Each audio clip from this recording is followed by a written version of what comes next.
श्री गणेशाय नमः. अवधूत चिंतन श्री गुरुदेव दत्त. श्री स्वामी समर्थ. जय जय स्वामी समर्थ. देव म्हणतात, बाळा, तुझ्यासाठी खूप काही असे आशीर्वाद देत आहोत.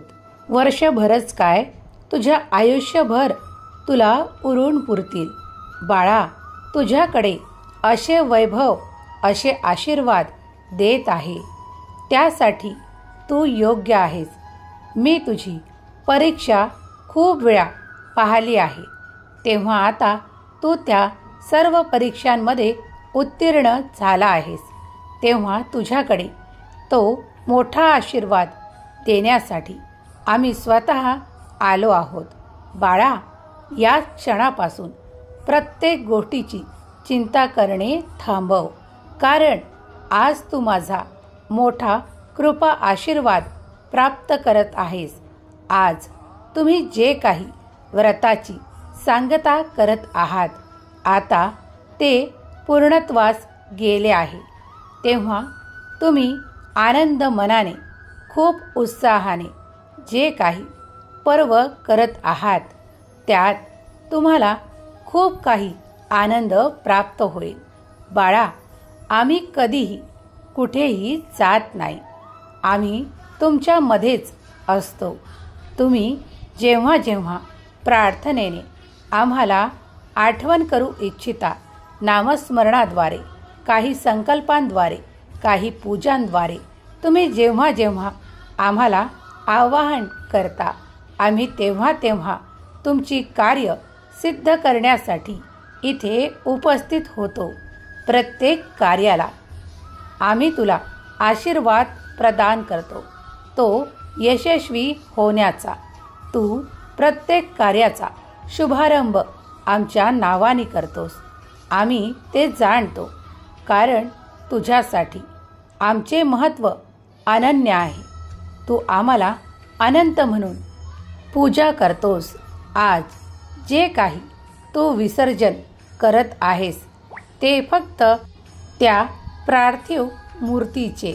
बाळा, आम्ही तुझ्या मनात त्याचप्रमाणे विराजमान आहोत, कारण तू आमचा प्रिय भक्त आहेस. बाळा, आम्ही कुठेही जात नाही. आम्ही तुमच्यातच निवास करतो. तुमचे स्वच्छ हृदय, तुमचे प्रेमळ हृदय जेव्हा जेव्हा आम्हाला आतुरतेने हाका मारते, आमचे नामस्मरण करते, तेव्हा तेव्हा आम्ही तुमच्यापर्यंत येतो. तुमची प्रत्येक संकट, तुमची प्रत्येक काळजी तुमच्यापासून दूर नेतो. बाळा, तुमचा आमच्यावर पूर्ण विश्वास आहे, श्रद्धा आहे. आम्हाला भक्तीने ज्या तुम्ही हाका मारता, त्याकरता आम्ही तुमच्यापर्यंत आलो आहोत. आता या क्षणाला सर्व काही विसरा आणि आनंद उत्सव करा. कारण बाळा, आता ही वेळ पुन्हा काही महिन्यांनी परत येणार आहे. आम्ही कुठेही जात नाही. हा जो तुमच्या मनात चाललेला, इतरत्र चाललेला जो जल्लोष आहे, आनंद आहे, तो असाच कायम तुमच्यासाठी राहावा. हा आनंद तुमच्यासाठी कायम स्वरूपी राहावा, हा माझा तुम्हाला आशीर्वाद आहे. बाळा, तुम्ही खूप उत्साहात आहात, आनंदात आहात. त्याचे कारण देखील आम्ही जाणतो. तुमच्या प्रत्येक इच्छेचे आम्ही समर्थन करतो. बाळा, तू आमच्यातूनच निर्माण झाला आहेस, तेव्हा तुझी काळजी आम्ही घेणार आहोत. तुला जे काही प्राप्त करायचे आहे, तू ज्या काही माझ्याकडे इच्छा केल्या आहेस, त्या येत्या दिवसात मी तुला आशीर्वाद म्हणून देऊ इच्छितो. येत्या काळात तुला खूप काही धनाचाही लाभ होणार आहे. हे आजच मी तुला सांगत आहे. कारण बाळा, तुझी काळजी माझ्यापर्यंत आली आहे. त्या काळजीचे निरसन मी याच क्षणाला करू इच्छितो. म्हणून तुला खूप काही धनाचा लाभ होणार आहे. ही मी तुझ्यासाठी भविष्यवाणी करतो. बाळा, जर तुला पुढील काळात खूप काही आनंदाने जगायचे आहे, खूप प्रेम स्वीकारायचे आहे, तर तू प्रेम वाटणेही शिक. बाळा, या पृथ्वी तलावर या निसर्गाचे काही नियम आहेत. ते तुम्ही जर काही पाळलेत, जसे की तुम्ही जर कुणाला प्रेमाचे 2 शब्द बोललात, तर तुम्हाला परतीला 2 प्रेमाचे शब्द ऐकू येतील. त्याचप्रमाणे आहे बाळा, सर्व काही हिशोब देवांजवळ ठेवला जातो. तुमच्या कर्माचा हिशोब देव सर्व काही परत तुम्हाला द्विगुणित करून परत करतात. तेव्हा प्रत्येक वेळेस आनंद वाटत चला. आनंद तुमच्या वाट्याला अशा रीतीने येईल की तुम्ही कधी तो विचार देखील केला नसेल. तुमचे समृद्धीचे दिवस अशा प्रकारे येतील ज्याची तुम्ही कधी कल्पना देखील केली नसेल. देव म्हणतात, तू खूप प्रार्थनापूर्वक आमच्याकडे काय मागत आहेस हे मला आणि तुला माहीत आहे. बाळा, तेही लवकरच पूर्ण होईल. माझा मोठा आशीर्वाद मी तुझ्यावर देतो आहे. तू ते लवकरच प्राप्त करशील अशी देवाची इच्छा आहे. देव म्हणतात, तूही त्या इच्छेला खूप महत्त्व देत आहेस. बाळा, त्याप्रमाणे नामस्मरणालाही ईश्वर चिंतनालाही महत्त्व दे, कारण त्यामुळेच तू सर्व काही प्राप्त करणार आहेस. देव म्हणतात, मागील 10 दिवस तुम्ही कसे आनंदात घालवले आहे, त्याप्रमाणे तुमचे वर्षही आणि आयुष्यही सुखात बहरणार आहे, आनंदाने बहरणार आहे. बाळा, रोजच्या जीवनात जर तुला काही अडचणी वाटत असतील, तर त्यांना एवढं मोठं आमचे जेव्हा तो नामस्मरण करतो, त्यावेळेसच आम्ही तुझी प्रत्येक काळजी नष्ट करत असतो. बाळा, तू आनंदी राहावा, तू सुखी राहावा, तू नेहमी चैतन्याने फुललेला राहावा, हीच आमची अपेक्षा आहे. तुम्ही देवाला कधीही विसरू नका. देव तुम्हाला ते सर्व काही आशीर्वाद, चमत्कार देऊ इच्छितात, कारण तू त्यांचा बाळ आहेस. ते तुला कधीही विसरत नाहीत. ते तुझी नेहमीच काळजी घेतात.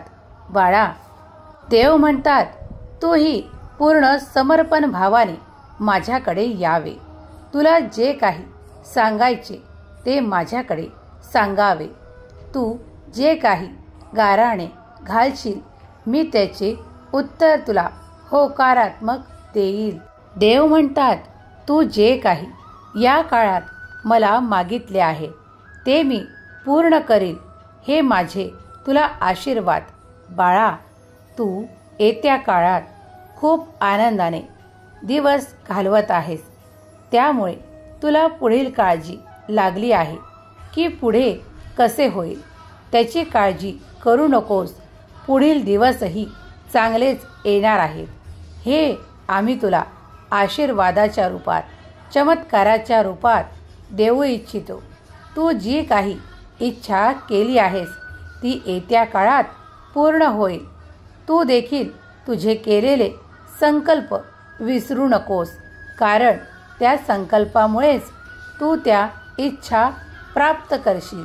बाळा, जसे तुम्ही देवाकडे काही मागता आणि कधीकधी तुम्हाला विसर पडतो, पण आता विसर पडू देऊ नका. तुम्ही जे काही संकल्प केले आहेत, त्याच्या तुमच्या विचारांच्याही आधी तुम्हाला त्याचे फळ प्राप्त होईल, हा आमचा तुला आशीर्वाद आहे. देव म्हणतात, बाळा, तू माझा प्रिय आहेस, म्हणून आज तुला सांगू इच्छितो. जर तुला ते जमले तर तू आयुष्य जिंकशील. बाळा, कधीही कुणाचे हृदय दुखावू नका, कारण प्रत्येक हृदयात ईश्वराचा अंशरूपात वास्तव्य आहे. हे आम्ही तुम्हाला नेहमीच सांगतो. तो लहान असो वा मोठा, प्रत्येकाला योग्य तो सन्मान द्या. असे हृदय तयार करा की त्याला कधी तडात जाणार नाही. असे हास्य तयार करा की त्याने एखाद्याच्या हृदयाला त्रास होणार नाही. असे स्पर्श तयार करा की त्याने कुणाला जखम होणार नाही. आणि अशी नाती तयार करा की ज्याचा कधी शेवट होणार नाही. बाळा, तुम्ही आपापसातले प्रेम इतके वाढवा की देव ईश्वर सुद्धा तुमच्यावर प्रसन्न राहील. प्रत्येक वेळेस स्वामी म्हणतात, मी व्यक्तीचा चेहरा नाही त्याचे संघर्ष बघतो. जितका मोठा संघर्ष होईल विजय तितकाच शानदार होईल. संकट असा जादूगर आहे जो एका क्षणात आपलं कोण आणि परक कोण दाखवून देतो. संकटांना घाबरू नका, एकजूट होऊन राहा, कारण एकजूट झाल्याने तुम्ही प्रत्येक संकटांचा सामना सहजगत्या करू शकाल. बाळांनो, एकत्र या आणि आपल्या शक्तीचे प्रत्यंतर घ्या. बाळा, तुम्ही जेव्हा एकजुटीने पुढे येता तेव्हा तुम्हाला कोणीही हारू शकणार नाही. देव म्हणतात, प्रत्येक क्षणाला तू जेव्हा जेव्हा कुटुंबाच्या सोबत कोणतेही कार्य प्रारंभ करतो, एकजुटीने तुम्ही कोणताही निर्णय घेता, त्यावेळेस आमचा वरदहस्त तुमच्या शिरावर असतो. तेव्हा काळजी करणे थांबवा. बाळा, एकटे राहून तुम्ही थकला आहात हे मला माहीत आहे. त्यामुळे तुम्हाला आज खूप काही आनंदाचा आशीर्वाद देऊ इच्छितो. तुम्ही एक सोबत आनंदाने जीवन व्यतीत कराल. खूप काही सुख तुमच्या मार्गात देत आहे, ते आनंदाने स्वीकार करा. देवाचा खूप काही मोठा आशीर्वाद, चमत्कार तुम्ही पुढील काळात प्राप्त करणार आहात. तुमची कर्मही बघितल्या जातात. तुम्ही जे काही पुण्य करता ते तुमच्याकडे खूप काही प्रमाणात साठले आहे. त्याचाच आशीर्वादाच्या रूपात तुम्हाला फळ म्हणून प्राप्त होणार आहे. पुढील काळ तुमच्याकडे खूप काही असे देणार आहे. आज तुम्ही कोणत्याही वादविवादामध्ये अडकू नका आणि पुढील जीवनाचा काळ तुमचा खूप शुभ राहील, हा आमचा आशीर्वाद आहे. देव म्हणतात, तू माझी प्रार्थना ज्यासाठी करत आहेस ते पुढील काळातच तुला प्राप्त होईल. देव म्हणतात, जे यावेळेस काही दुःखाने पीडित आहेत, काही कष्टाने पीडित आहे, त्यांना मी सांगू इच्छितो की माझा मोठा आशीर्वाद त्यांच्यावर येत आहे. तेव्हा या क्षणाला काळजी करणे थांबवा, कारण तुम्हाला मी एकटे कधीही सोडत नाही सोडणार. यावर विश्वास करा. आम्ही आहोत, आम्ही राहणार नेहमी तुमच्या पाठीशी. माझ्यावर विश्वास आहे ना? मग नामस्मरणात मन लावा. तुम्हाला कधी माझे दर्शन होईल ते लवकरच तुम्हाला प्राप्त होईल. देव म्हणतात, या क्षणाला सर्व चिंता सोडून दे आमच्या चरणावर आणि निश्चिंत हो, कारण तू पुढील काळात खूप काही आनंदी उत्साही राहणार आहे. तुझा आजचा दिवस खूप काही शुभ कार्याने आनंदाने बहरलेला आहे. तेव्हा तो आनंद प्राप्त कर. हा निसर्ग तुला खूप काही भरभरून देऊ इच्छितो, त्याचा आनंदाने स्वीकार कर. देव म्हणतात, काळजीत वेळ घालवल्यापेक्षा नामस्मरणात वेळ घालव. तुझी प्रत्येक चिंता मी नष्ट करीन, मी तुझे संकट हरीन. बाळा, तू आता काळजी करू नकोस. माझा मोठा आशीर्वाद तुझ्यासाठी देत आहे. तुझे जीवन सुखाने बहरणार आहे, आनंदाने बहरणार आहे. तुझ्यासाठी परिपूर्णतेचा आशीर्वाद आहे. सुखी रहा बाळा, तुझे कल्याण होईल.